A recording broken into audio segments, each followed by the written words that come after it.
The southwest monsoon struck Sri Lanka, and it'll go on raining like this on and off for the next 4 months. Although that can cause chaos here, at least we're never short of water. But other places are desperately dry, and some people claim to solve that problem with a strange power. Can people really find water with a divining rod?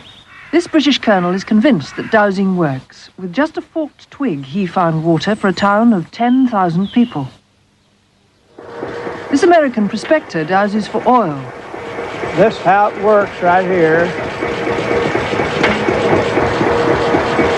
And I can show you the proof.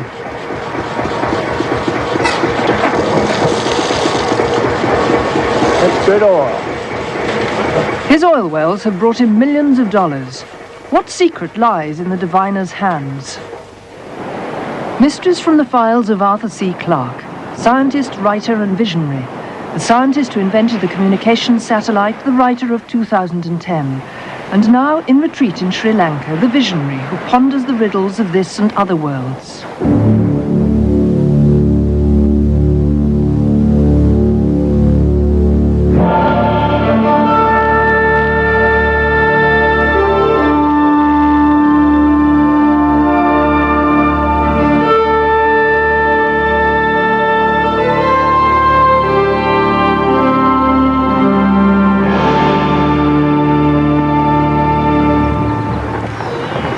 There's one part of Sri Lanka that the monsoon rains often miss, and that's the dry zone here in the southeast. So this is the sort of place where you'll meet water diviners or dowsers who claim to find underground water with nothing more than a bent twig. Around the world, some dowsers claim not only to find water, but also precious metals and even oil. Clayton McDowell is a professional oil dowser. In his Cadillac, he cruises the countryside of Illinois, prospecting from the driving seat. When the rod twitches, wife Marge has to steer. I have my wife most journey to hold the wheel while I'm driving. And gives me a little scare once in a while. Just don't go too fast now. That's the way we do it. Yeah, it's working real good here. Clayton claims dowsing rods should work for anyone. Most people they'll work for. The fellow I got them from said if they didn't work for you, you were dead. So It still won't work for me. It certainly seems to work for Clayton. He claims 90% of the wells he dowses yield oil, far above the success rate of his more conventional rivals. The fields of Edwards County, Illinois, are alive with his pump jacks, and oil companies clamor to hire him. I doused all these wells over here for Maybe Oil Company and staked their locations for them. One of Clayton's most spectacular finds was in the grounds of Edwards County High School. It's been running short of cash. Principal Bob Wallace. Money is very short this year. Programs have been cut. A lot of our equipment has been used for more years than it actually should. We used to depreciate our books in 5 years, and now then we're going on more like a 7 or 8 year program. Clayton offered to help out. He dowsed the school grounds, and he soon struck pay dirt, right next to the playing fields. They decided we had oil, and he drilled this well, and we got one. The school well is producing 110 barrels a day, and the school will get 1/8 of the revenue. We imagine about $300 or $400 a day. And so you multiply that by 365, that's going to be a good piece of change. We love it. Dowsing is known locally as witching. Headmasters are usually skeptical of such things. As an academic, I feel it hard to believe that oil can be found by witching and all that. But it's been very successful, and with the money we're getting, it's going to make a hell of a difference in our school.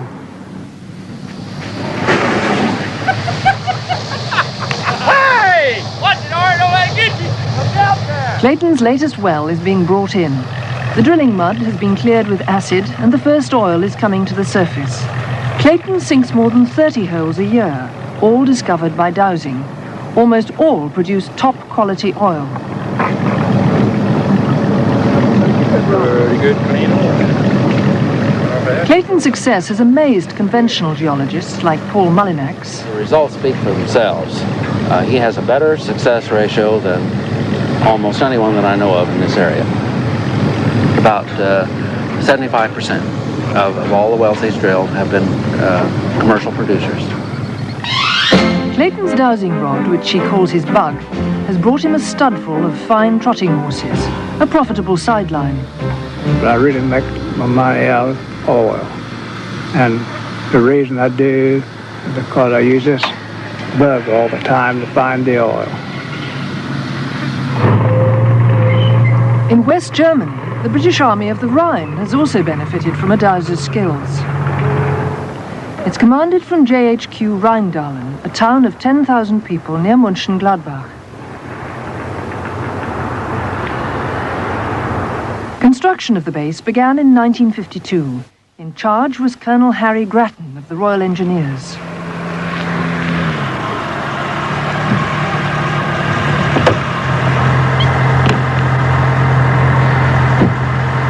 Colonel Grattan is now retired, but whenever he returns to the base he built, his first visit is to the scene of a personal triumph, the Army Waterworks. Thank you. Hello, Hello, Herr Ulrich. Pleased to meet Very you. nice to see you again. Welcome in Rheindahlen. Today the works provide all the headquarters needs, but water was a problem when Harry Grattan was planning the base. Into the tire bed. To supply Rheindahlen's schools, offices, living quarters and barracks, he needed at least 700,000 gallons a day. Local German waterworks offered a supply, but Grattan knew this would be expensive and was doubtful about its quality. Some of it was very hard, up to 36 degrees of hardness. And it wasn't a water which we cared for, either for drinking or shaving or boiler houses or pipes or anything. So the colonel cut a divining rod. He already knew there was one small well of good water on the headquarters site. Something's dragging it down. But could he really find enough for an army? Naturally, I'd consulted with the German geologists as to the lie of the land here and what they thought about the prospect of water. And they were reasonably impressed by the first findings that we made on the headquarters site itself, but their rather gloomy prognostication was that this was quite a small and insignificant find, and that the line of the Schwarm stream, which is this, would be the western end of the water table. However, I wasn't satisfied, so I came out here and doused in these woods, through these woods, and I went across the field, still finding water, until it suddenly stopped. By now, Colonel Grattan was in the shadow of the German waterworks at Waldkneel, so close that his dreams of an independent supply seemed impossible.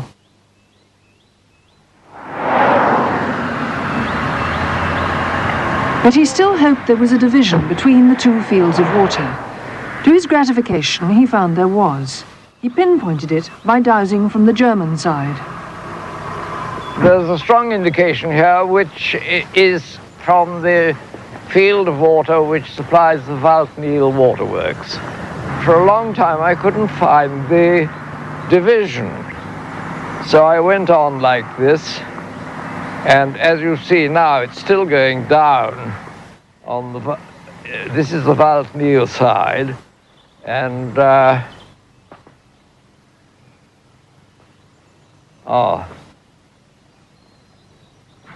yeah, it's not going down. Slack, quite slack. For a few paces here, there's absolutely no pull on the rod. It's quite slack. There's nothing here.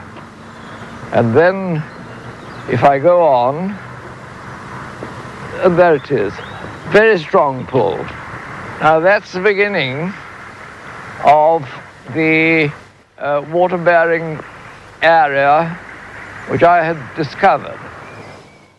They did miss our patch. That's the extraordinary thing, and they missed it by so little.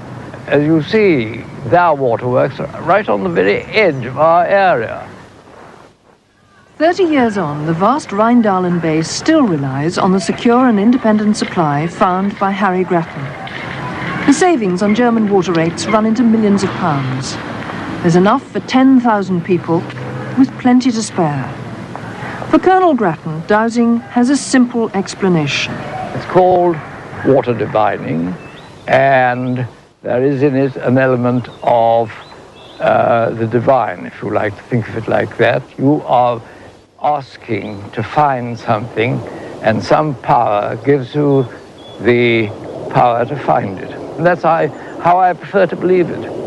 There are more things in heaven and earth ratio than are dreamt of in our philosophy.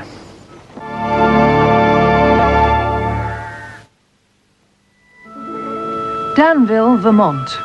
In this small American town, everyone learns the mysteries of divining from an early age.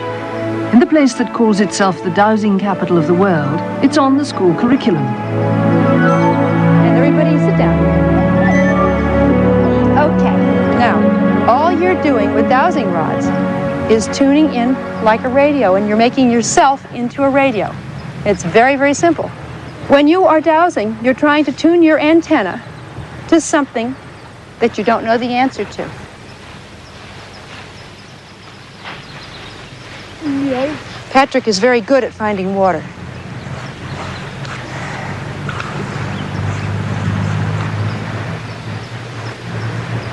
Good. Very good.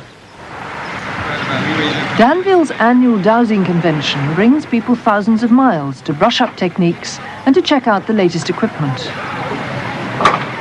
And with this instrument, we can measure someone's aura by coming in on a victim where the aura comes out. It bends out.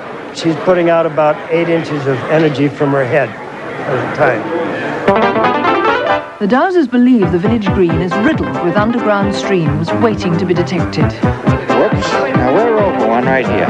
Now let's re-straighten them out again. All right. You're over another one now. See, those are beginning to work for you. Thank you. Whether they use pendulums or rods, convention delegates believe they can find almost anything. I was laying flooring boards in the attic of our house. I had driven probably a couple of thousand nails, put much flooring down, and suddenly the phone lines were not working, and we guessed that we had driven a nail through the phone.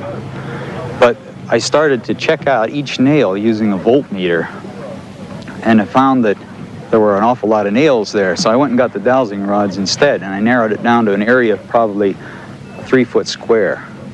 So without telling my wife, I asked her to do it, and she confirmed that it was in the same 3 foot area.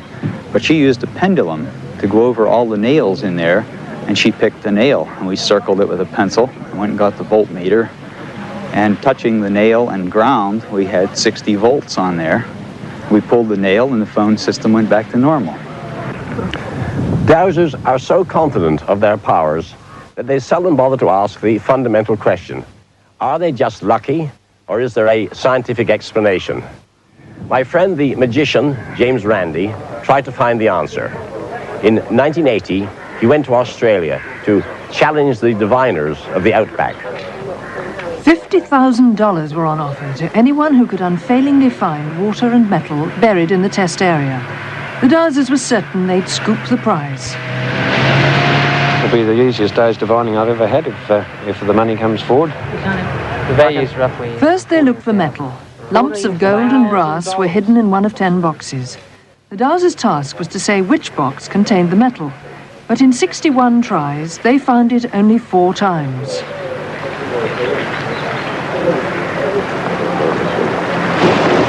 When the metal tests were over, the water was turned on.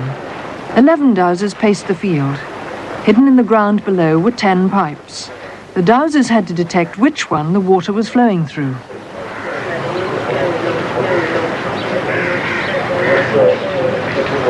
By chance alone, they had to be right 10% of the time, but the dowsers boasted they'd score at least 80% success.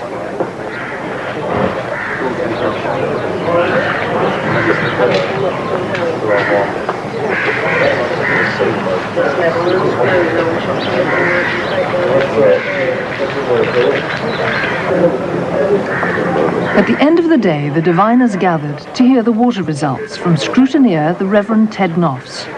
Out of a total of 50 tries, there were only 11 successful attempts, which was 22%.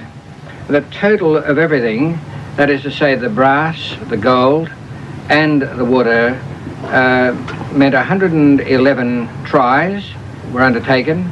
There were a total of 15 successful, and that makes approximately a percentage of 12%. So the result was just a little over the 10%. It would seem to indicate that dowsing as a force simply does not exist except in the imagination and in wishful thinking of the people who try it.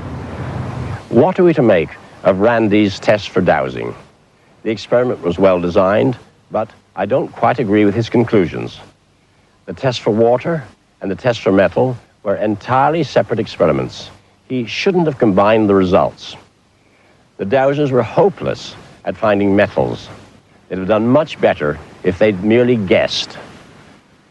But the results for water are rather impressive. By chance alone, the dowsers should have been right 10% of the time. Their actual score was 22%. The odds are 100 to 1 against that happening by chance. So the dowsers were quite good at locating water. They weren't as infallible as they claimed to be, but they were distinctly better than Randy admits. I've been able to find only one experiment that suggests how dowsing may actually work. On the campus of Utah State University at Logan, Professor Dwayne Chadwick is preparing the ground for the latest in a series of dowsing tests. He hopes to establish a connection between dowsing reactions and the Earth's magnetic field, using student volunteers hijacked on their way to classes.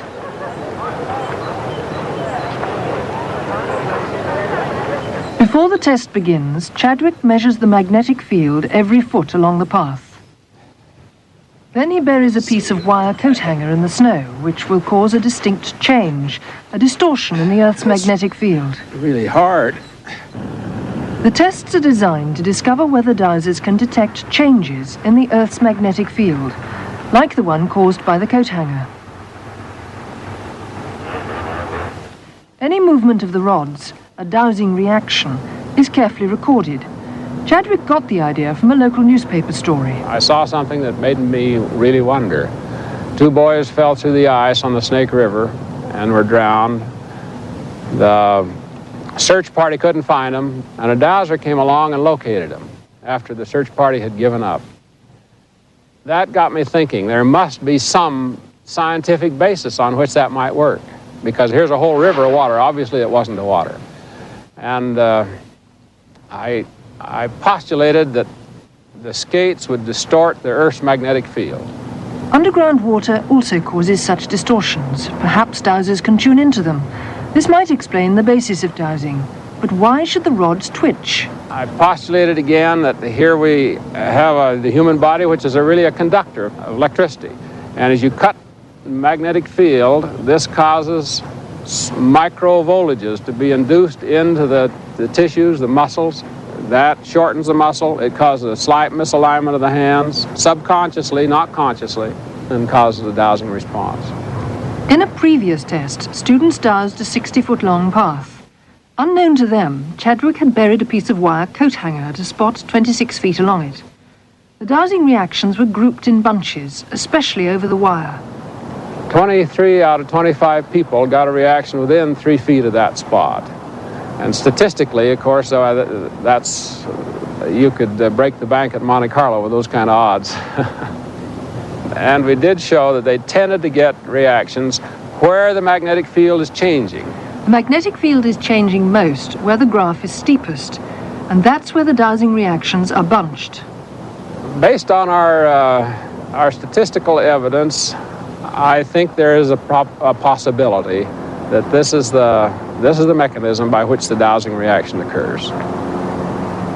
In Carmel Valley, California, the telephone company has a dowser on call. Just turned off Highway 1. I'm eastbound on Cardinal Valley Road. Tom, we got to keep trouble with the old Dunaway Ranch. The buried service wire, the underground wires seem to have gone bad. Is that one right by Mid-Valley? That's the one. You can go out there and locate the underground facilities. Engineer Tom Harmon had trouble convincing his boss. When I first heard that Tom could find lines using copper rods, I just sort of laughed and chuckled and said, sure, until he had me do it and taught me how to do it. And then you just have to believe it. We encourage all of our employees to either learn it and not laugh about it, but try to use it. Tom's job is to find and fix faulty telephone lines. He's sure that this one will present no problems.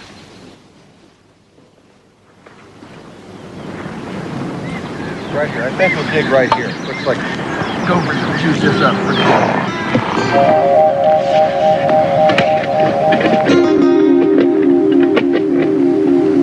But several hours later, there's no sign of the cable, despite energetic excavations and the insistent swing of the dowsing rods.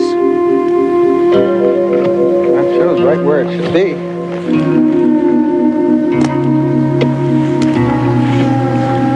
He tries another spot, but they're still in a real hole. Kind of embarrassing, you know, to not find it. There you go.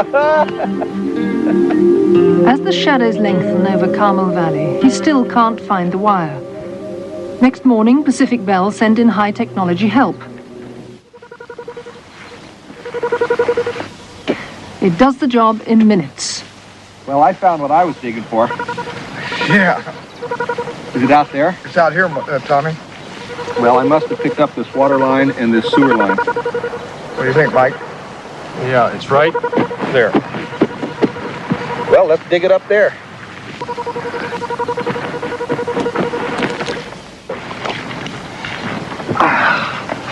I found it. Yeah, there it is. Boy, that sure was deep. Yep. There it is. Now it's on blue. He's been wrong before, and it won't be this last time probably, but most of the time we'll find the wire with the dowsing. I still believe that dowsing works, and I've been doing it a lot of years, and I'm going to keep it up. I believe that dowsers, like racing tipsters, remember their successes and conveniently forget their failures.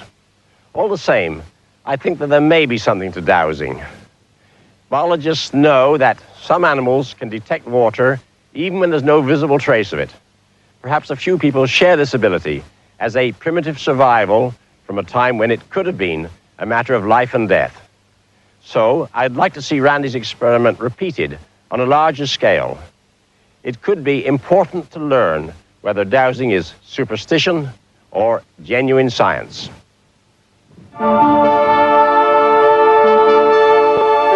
We stay with Arthur C. Clarke next on Discovery as he attempts to reveal the truth behind legends of monsters from the deep.